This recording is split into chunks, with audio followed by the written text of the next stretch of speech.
जंगल में रह जयाम आदिवासी जंगल रखवाला रे।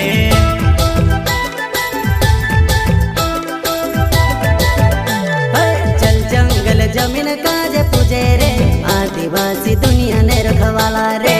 बाप देव खतरी काज पूजे रे आदिवासी सबसे निराला रे।